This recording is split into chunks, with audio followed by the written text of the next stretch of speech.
You had your two little bottom teeth then and the happiest little grin. He would roll up the blinds and let the morning sunshine in and say, "It's a brand new day, Billy." Yeah. I'm so glad he left us both with that positive morning daddy quote. I'm Ange. And I'm Beck, and we are Gold Diggers. It's not what you're thinking. And we dig the gold out of everyday life stories. Like today's guest. Hello, my name is Leah Polwarth, and I think my gold is the fact that my journaling and writing might be a tool to help others navigating grief and what I've already been through. Honey, you're my sugar. Today we've got Leah on the podcast, but first of all, Sam, do you have a question for us? I do. Well, I've dropped my microphone. Today's question is, if you had a superpower, or if you could choose a superpower, what would it be? Nice. Can't you have them all? Like Superman, he's got them all, hasn't he, basically? Yeah. Like, he's the ultimate superhero for me, Superman. Oh, yes. Plus, you know, Superpowers. he's pretty good looking too. That kind of helps. Where are we going That is a superpower, isn't it? Good looking. I reckon mine would be... Henry Cavill, he's got it going on. I reckon if I could have a superpower, I'd want teleportation so that I could cut out all the travel and just appear places right on time. Yeah, think of cool, hey? all the travel expenses you'd save on. I'd save on You'd fuel. never have to fly. Yeah. I mean, that is a very green way of travelling. It really is. Just like, okay, I've got to be at work. I've got to be at the podcast. But imagine if you clicked your hands and you weren't quite ready and you hadn't fully dressed. That could be embarrassing. I know. Yeah. But I reckon one superpower I do have is being able to read my children's minds. Yes, I have that too. Think I've like already with got Jarrett, it. it annoys him. Yeah, I It know. annoys him. Nothing gets away. And it's funny because sometimes I'll be talking to one of my kids and then I'll say something and then they'll say it at the same time. We're like, I was just thinking about that. I was too. And Yeah. it's just, Anyway. So mine would be invisibility, I think, because imagine the people you could spy on. That would be so interesting. Oh, I think I would spy on Donald Trump off camera. I mean, you? think how funny he is on camera. Imagine what it would be like off camera. You cracker. Imagine the conversations you'd be privy to. Oh, yeah. That, like being a fly on the wall in the best places. Yes, yeah. It'd be cool, Ange. Well, imagine invisibility and teleportation. Yes. You'd need the two together because it'd be hard to catch a plane if you're invisible. Well, you could. No, it'd be easy to catch a plane if you're invisible. It's just someone might sit on you. Yeah, exactly. It's hide in the corner. Anyway, now it's getting weird. So let's go to the podcast. Honey, you're my sugar. So today we welcome to the studio Leah Polwarth. Welcome, Leah. Hello. Nice to have you here. Now, I see you've brought a book with you, which is called Letters to Billy, which we'll get into in a moment what that's about. But before we do that, Beck's going to ask you first question. The special question, Leah. Okay, here goes. So when you were a kid at school, what was your favourite schoolyard game? Was it elastics, hopscotch or hula hoops? Great question. You're asking the girl that used to wag sports days. Me too. None of the above then. Hula hoops, Unco. What was the other one? Hopscotch. Hopscotch Or elastics. Do you remember elastics? I think I Yeah, used to that's make so the good. Eiffel Even as Tower. elastic. Do you remember? You didn't play elastics? No. Okay, so elastics is like this massive hairband. Yeah, and then you Yeah. put it in between your fingers and make I made an Eiffel No, Tower. I'm talking like 4 meters of hairband. And one girl stands one end, the other stands the other, and the elastic is wrapped around their legs. And then the girl in the middle has to do these jumping things. And then if you get the jumping things done without touching the elastic, it then goes higher and higher. So Okay, yeah, definitely sounds not that one. dangerous. Let's go hopscotch. Hopscotch is the safest bet. I agree. so hopscotch. Awesome. So you're obviously good at jumping. That's right. And school was fun and you wagged a lot. Is that right? Only sports day and swimming, maybe. Fair no, I was a enough, pretty yeah. good kid, actually. So on the theme of jumping, tell us something in your life that you've jumped into that was like a leap of faith for you. A leap of faith. I guess writing my book. Yes. I never thought I would write a book, but it started out with just journaling, which I'd always done. But then I guess my purpose became something more when I wasn't just writing for myself. I wanted to write for my son. Yep. So my writing style changed from just Dear Diary to, I really want to tell this as a story. So do you ever publish any of your journals? No, never. A lot of it's very personal. So even for some of those journal entries to come out in this book now is a big jump. Yeah. Did you have to work through those emotions of feeling like that work's now going to be public? Because it's an interesting process you go through of reading your own work through someone else's eyes, isn't it? Yeah. So reading it as the reader rather than that's right. You're like, as the oh, this is a writer. bit personal. But being a journal entry, you can't really fabricate that or change it. It's in there as it is. Which I think is really important because you can't change those emotions and the roller coaster that you were feeling at the time. But yeah, it's... So what got you to the point of wanting to publish this then? I have a wonderful publisher and mentor. If I can give her a plug, Roxanne McCarty-O'Kane. She's really helped encourage me along the way. And she is actually she was a guest on our podcast. she? Quite Yes. a long time ago now. She's but amazing. Yeah. We But if you actually go went to- back through, you'll find her podcast. Yeah. I'll have to find her podcast. I don't think she told me that. Maybe she did. But I went to high school with Roxy. We Right, actually sat in okay. the same class. And then years later, we've connected because I thought, what can I do with this? I want to write more. Yeah. And I saw her one day workshop and it was on my late husband's birthday. So I thought that's a sign. And that was back in February, just after I lost him. And it wasn't until November that year. So I paid for it like 8 months in advance. And then sure enough, that day came and I had a lot more content by that stage. I went in there and that's how the ideas came about. Mention it was your late husband's birthday. So I'm taking that your book is about your husband. Is that correct? Yeah, that's right. Yeah. Could you tell me the story behind your book? Yep. So my husband and I met through music. We both had a lot of mutual friends in the band scenes on the Sunshine Coast growing up. He was in a heavy metal band. I did covers. My brother's in a punk band. And we all sort of got to know each other through that. And we ended up becoming best friends. We travelled Europe together. He proposed to me in a gondola in Venice, so it was all very romantic. Romantic. Yeah. Wow. We came home, we had the big engagement party with all our family and friends. Then we were married. It was a beautiful wedding. And then a year later, we had our son, Billy. Yeah. Everything all went to plan and it was a lovely fairy tale. And then 10 months after having Billy and being new parents, Steve, my husband, was diagnosed with stage 4 bowel cancer. Oh, how devastating. So, yeah, we decided to go through treatment and 7 months later he passed when Billy was just 18 months old. Yeah. So he only discovered it when he was already at stage 4. That's right. He was really fit and healthy. He was an arborist and worked for, the council for many years. And so those symptoms weren't really evident until it was too late. So, Well, so talk us through, if it's not too painful for you, those moments leading up to his diagnosis. Was there any kind of recognition that symptoms may have been an issue, or what was life like? I think like an important message to get across, and I've heard this a lot just scrolling through other people's stories about their diagnosis, is there's always often something else that masks it, and you think, oh, it's just that. For us, we thought it was Ross River fever because he worked with trees and he was working on an airport project, walking through Melaleuca Melaleuca swamplands, wearing these big boots, and it was really humid and there was heaps of mosquitoes. A lot of other contractors had come down with Ross River, and he had blood tests, and he didn't have Ross River, but he had Barmah Forest. Has similar symptoms of fatigue and tiredness, muscle aches and pains. And we just sort of thought, it's probably to do with that.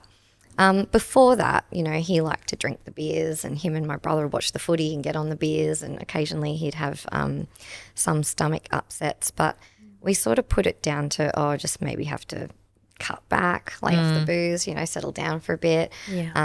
And we did go to the doctor at one point where his bowels were a bit irregular. Mind you, he'd been not complaining about it a lot, but really intermittently. And when he did cut back on things like that, it seemed to go away. And the doctor put him on a gluten-free diet.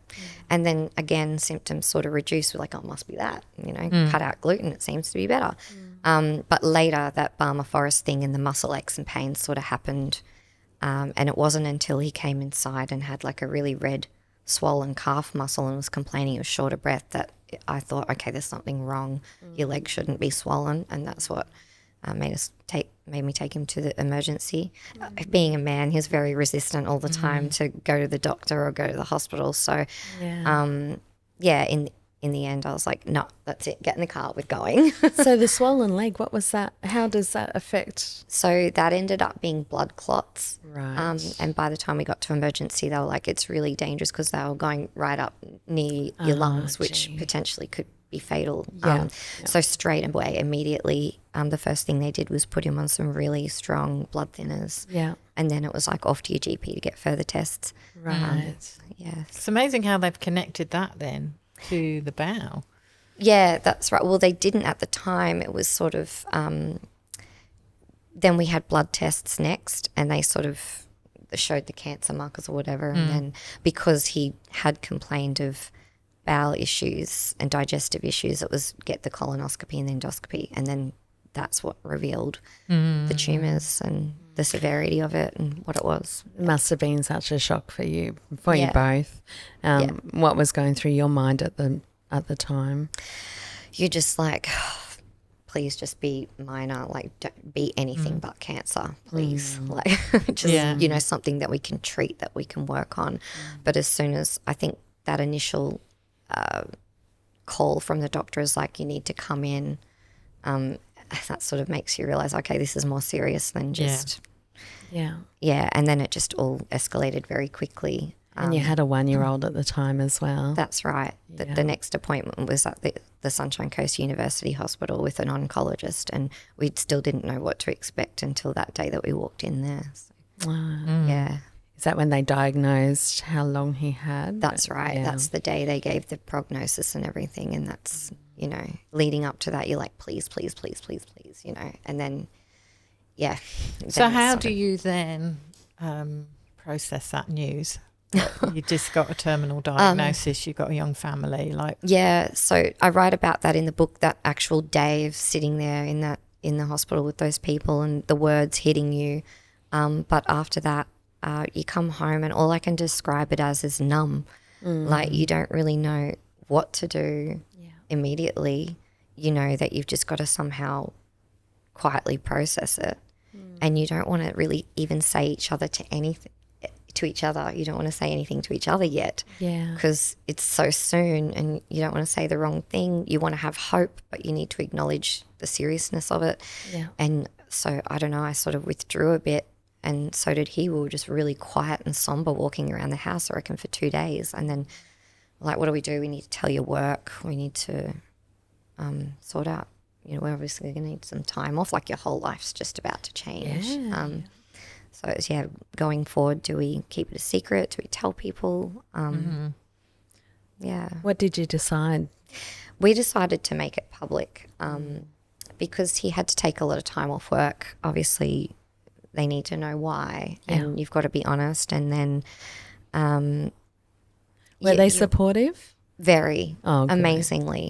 His work, he was really well liked, and he was very passionate about his job and trees, and which is a special thing. And they've been so great. And I'm still in contact with a few of Steve's really close workmates from the council now, and they always check in.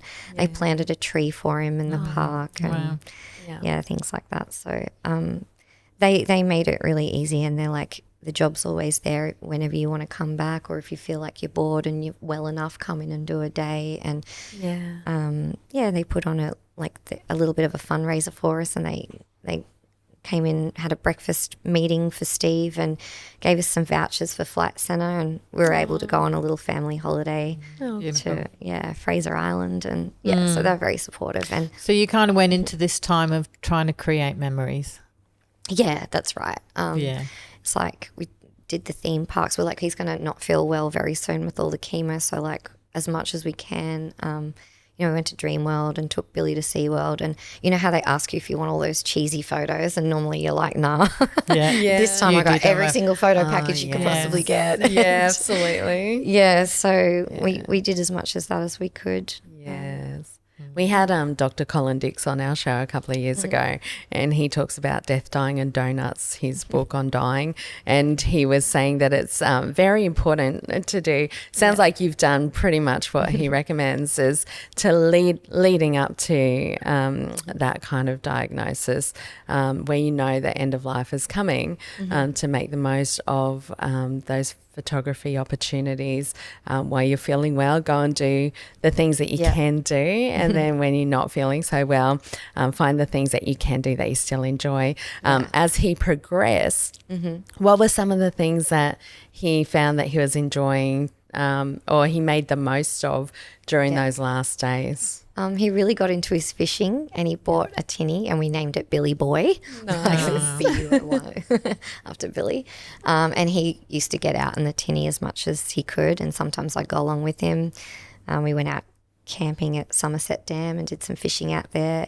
It was a really good way for Steve to bond with his dad as well. They fished together a lot in those last months, and he loved it. So that was something he really enjoyed. I think just the peace and tranquility of being out on the water. And So I noticed your book's called Letters to Billy, Billy being your son. So is this letters from his father to his son, or is it from you? Like, what's the... yeah, unfortunately not. I'd love there to be more letters from Steve, but he wasn't as much as a writer as me. So I felt like it was my duty and obligation to write down as much about my husband as I could, about his personality, his characteristics and everything for Billy. He really was a beautiful man, and I feel like it's the best way to honour him. At first it was all journals about me and the way I was feeling, then it's about Billy, but it's also about Steve too. So Billy was so young. Looking back now, he was too young to really remember much, and he'll only remember what I tell him, and photos and everything like that, and the little videos that you have, and now this book. So, and it's a gift that will keep on giving, because he'll be old enough to read it and really understand it one day, and that probably won't happen for a long time, because he only starts prep next year. Oh yeah, right. Such a beautiful gift to leave him, isn't it? Or to give to him. Memories of his father and letters that's right. to him. And you kind of freak out when precious. somebody you love so dearly dies. You're trying to remember all those little sayings and all those memories, and you're like, I'm going to forget if I don't write it down. So for me, the book came rushing out of me. It was just like, it came out easily, just while all those memories were fresh in my head. And how was it kind of revisiting those moments, those painful moments, diagnosis, the point of life? Those chapters are hard, and you do have to get up and walk away, or you just sit there going, oh my God, just have a cry and let it out, because that's healthy. It was, the whole process of writing the book was very therapeutic as well. I think it helped me heaps. Just because you do block out those days, the diagnosis day, the day that he passed, but when you're writing about it, you've got to write it word for word and relive those moments and get yourself back into the zone of how you were feeling, so that it really comes out for the reader.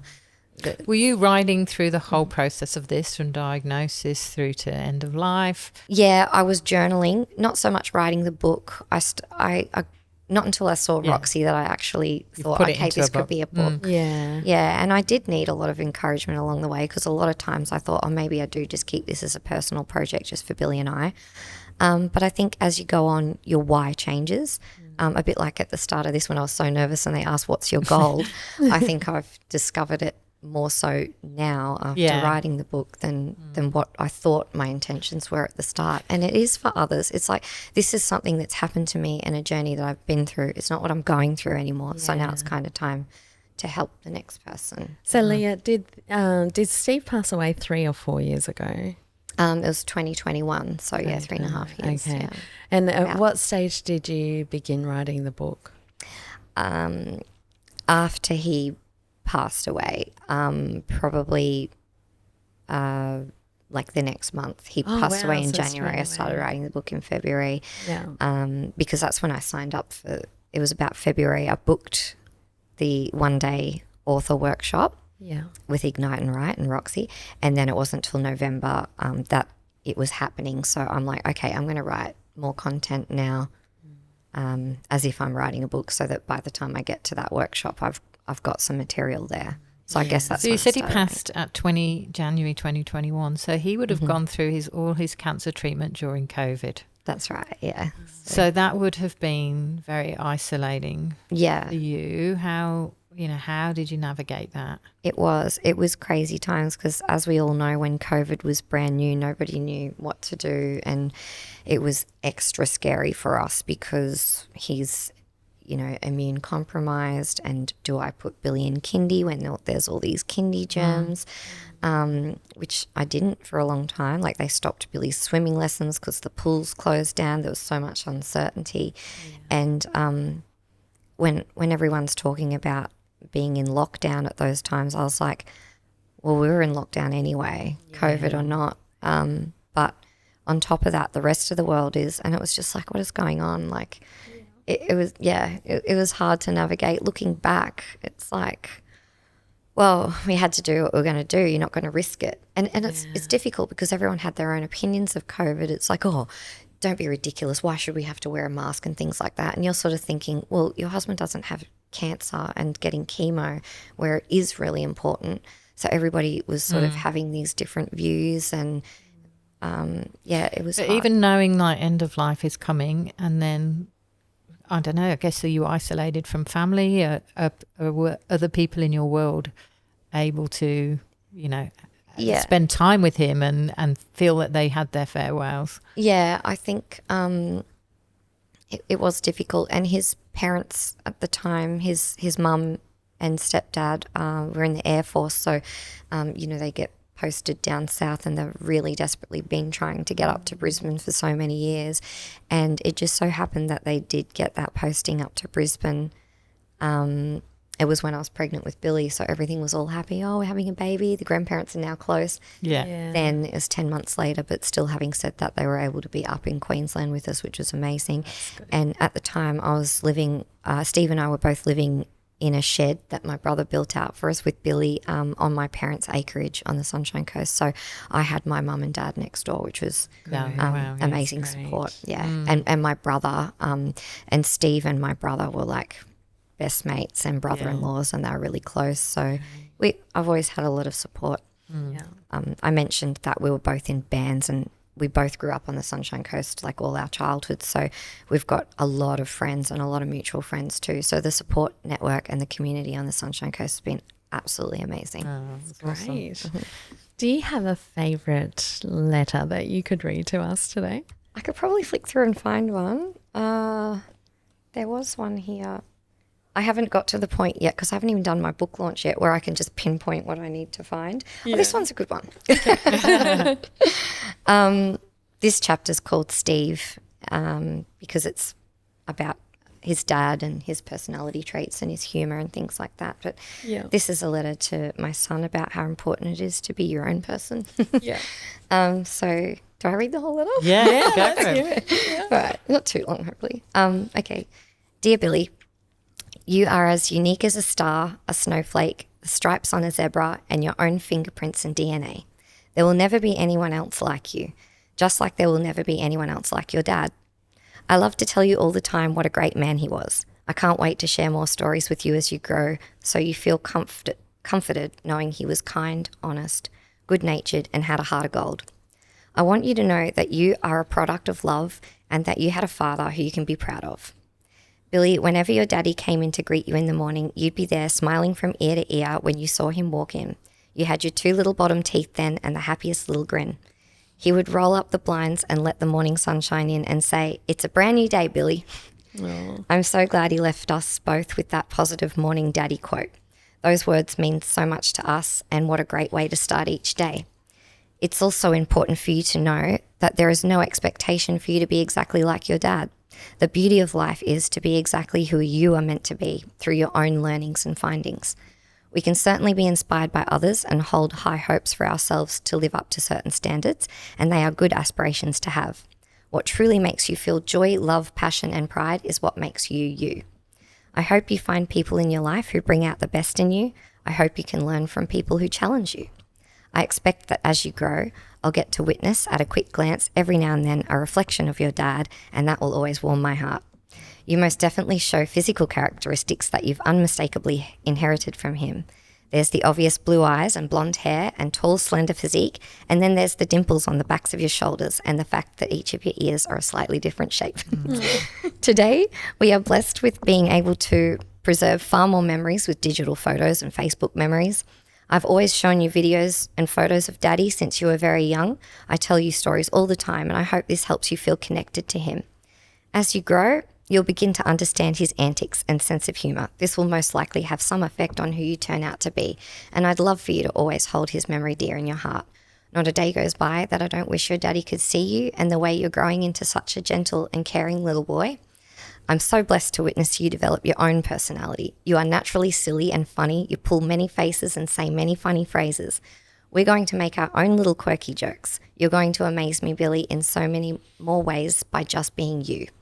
You are such a beautiful boy. I can't wait to meet the beautiful man you turn out to be. Love, Mummy. Oh, that's I was crying through that. How beautiful. you That's the first time I've ever read anything. Oh, you process things so well, and I love how you've thrown the vision ahead. Like, Yeah. this is what Billy's going to be, and this is how we're going to remember Daddy as you're growing, and that's really precious. It's lovely. Oh, what I pull from that is that you're actually giving him advice from a father's perspective as well in that a little bit, which is really beautiful. Wow. You must have cried your eyes throughout writing that. How did you get through that? Because I don't know. It just, it's not that far. It's only 3 years ago. This is still very new. I guess it is really fresh. And I think just you can't really think ahead about what you're going to write about. You just got to come out and do it. That's why my editor probably has a hard time. Well, I think writing helps you to process your emotions, because you're on 3 years post, and we've met and interviewed other people that have suffered grief, and 3 years, it's still very new and still very raw. But you seem to, and correct me if I'm wrong here, but you seem to be in quite a stable place with it. And and maybe writing has actually been the thing that's helped you through that. I do think so. I sort of put off counselling and other things. You sort of, at the time, was a bit withdrawn. And I think had I not done this, that was my main therapy, I think, was getting it off my chest. And the whole time, like I said, it didn't initially start as a book idea. And even as I was writing it as a book, I wasn't thinking of writing it as though I'm an author or a story writer. It's like I was just telling it from the heart, and I was like trusting whatever came out. Yeah. And then I'm like, I don't need it to be literary genius. I don't have to try and use big words. I'm going to use words that immediately come to my head, and I'm not really going to edit that. It's just it's incredibly effective and impactful, isn't it, writing? And I think when you're in that room by yourself and you're actually pouring out the deepest parts of your heart and then choosing what what of that you're going to share with the world, I can see how it's been such a healthy progress through your journey of grief. And what a great encouragement to others going through something like that, if they're able to put words on paper about how they're feeling as well, which I think a lot of, if you did go to counselling, I think it's highly recommended to pour out those emotions too. But what you've done there is beautiful. I congratulate it. Thank you. So what does life look like for you now, Leah? Life's going to take a big change because Billy starts prep next year. So he's going to be, he's 5.5 now. And now it's from kindy, where they do everything for you, to me having to be even more organised and making school lunches every morning. Welcome to that world. Yes. We know that one well. That's it. So we've got a beautiful home on the Sunshine Coast, which we built after Steve passed, which I'm so grateful for. And we've been in that home coming up to 15 months now, and maybe a bit longer. It goes so fast. So we're just settling back in. I've always grown up on the coast, but I did. We had to move about 4 times after Steve died, so that was quite hard too, and a lot of that's in the book.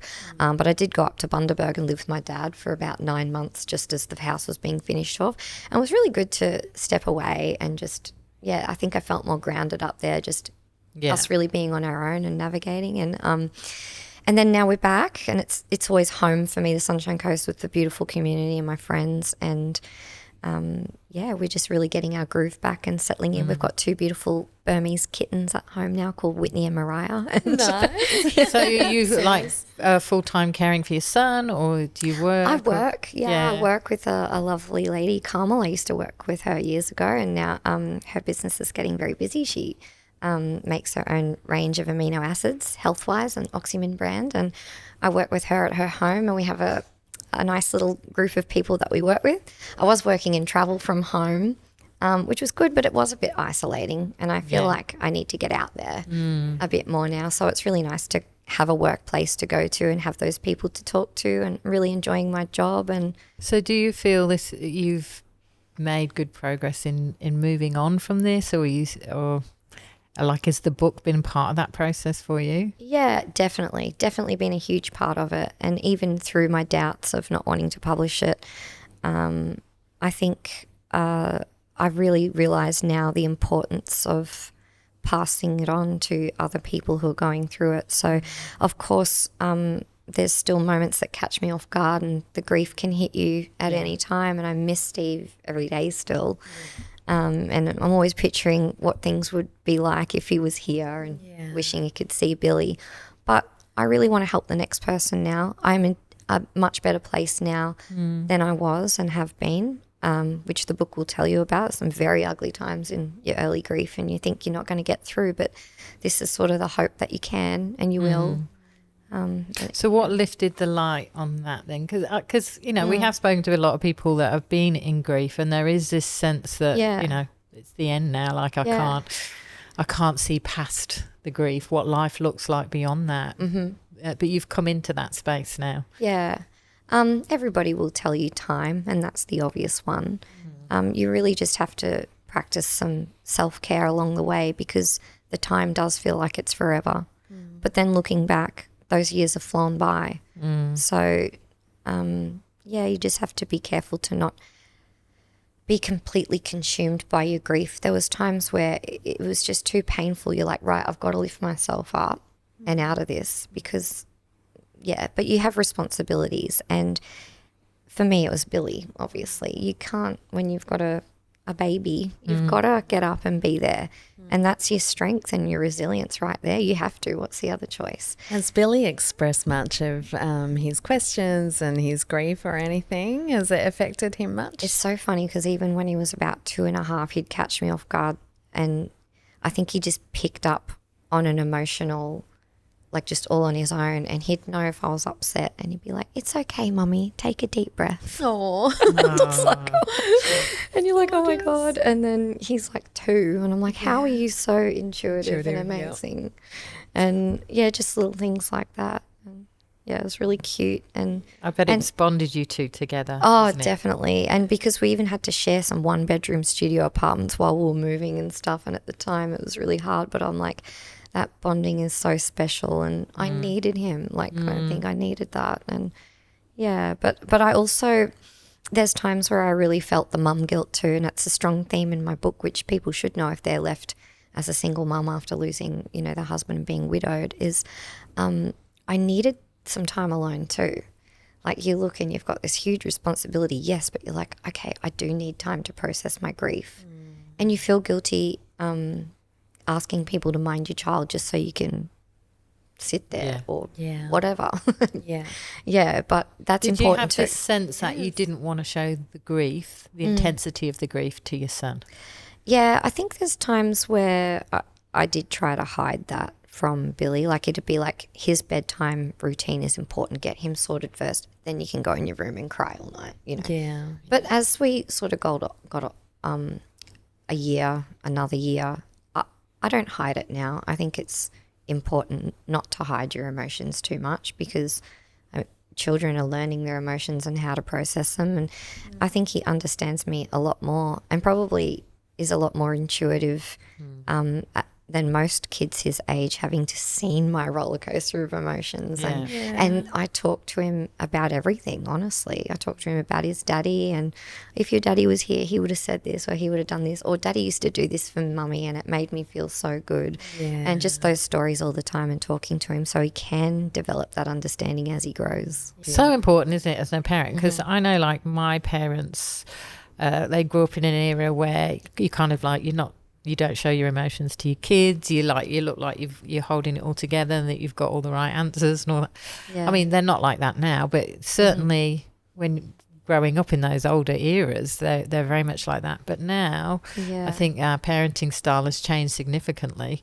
And even for the way I've parented our son, I've been very conscious of those things. Is like, I don't want to hide my emotions from him, because he needs to learn that emotion is a normal part of life, having those ups and downs, but how we then deal with that is really important, because we're teaching them how to do that. And we're finding a lot of these younger generations now that emotional resilience is so needed and perhaps hasn't been demonstrated to them. And so it's great that we demonstrate what it is to have that emotional intelligence, to be able to acknowledge, I'm just having a sad day, but it's okay. That's right. We'll get through this. I agree. I think we've come a long way these days with, it's okay to not be okay, and the campaigns around,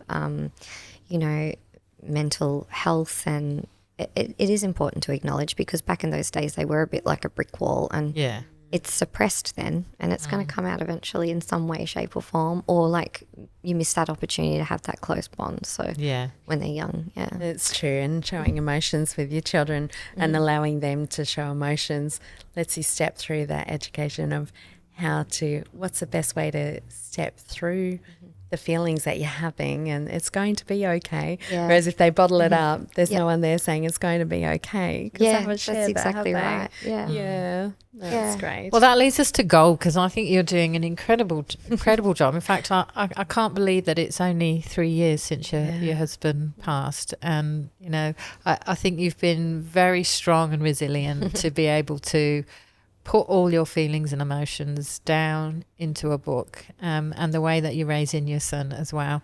I almost can't believe that it is as soon as it is, because you seem so together. And I'm sure you probably disagree, and you think, no, you haven't seen me at night when I'm on my own. But there's this sense of hopefulness for the future for you, which I can feel that from you, and I think that's incredible to do that. And to have that, and that's going to give a great foundation for your son as he grows up. That's right. Just looking at you sitting here, you're just so beautiful and happy. But I know you've been through the worst of times, and it's I think people looking on who are going through what you've been through, like Ange said, it's going to give them such a great deal of hope, knowing that you can come out on the other side of that. But what you've done here is just the most precious gift that you can give to Billy and to others who can read those things going through the same, to leave those letters, to leave those explanations of what happened, and to impart these gems of wisdom, and throwing forward that vision for Billy that his life's going to go forward with these beautiful things that came from his father as well as yourself. I think that's just such a precious gift, and well done to you. That's excellent. So tell us, when is the book launching? So the book launch is at the Bodrum Tavern on Saturday the 23rd of November, so it's next weekend. Yes. It's 1:30 till 4:30 in the afternoon, because I've got to get to my brother's punk rock show after that. Brilliant. But no, it's going to be really nice. My dad's going to be there playing music, because there's a big musical theme. Like I said, we all met through that, all used to jam together as a family, so having my dad there playing some tunes will be nice. And just a lot of friends and family, and anyone else who might be interested in the story or is going through something similar at the moment. I'd love to see you there, to come up and chat to me. I'm very approachable, and I love sharing anything that might help us. And the book can be purchased? So on my website, and it's letterstobilly.blog. There's a little link up the top to pre-order a copy. So that's ready to go. Wonderful. Well done. Well, thank you so much for sharing your story, Leah. I know it's actually going to touch a lot of people that maybe are walking through a similar journey and bring hope to them. So thank you for sharing that. So thanks. It's been lovely meeting you, Leah. Thanks for sharing. You too. Thank you. Thanks for listening to the Gold Diggers podcast. If you want to be a guest or you want to reach out, you can do so on our website, thegoldiggers.com.au. We also share behind the scenes footage and giveaways across our socials on TikTok, Instagram, YouTube, and Facebook. We dig for gold every Wednesday, so subscribe and follow now so that you don't miss a story that could change your life. Honey, you're my sugar.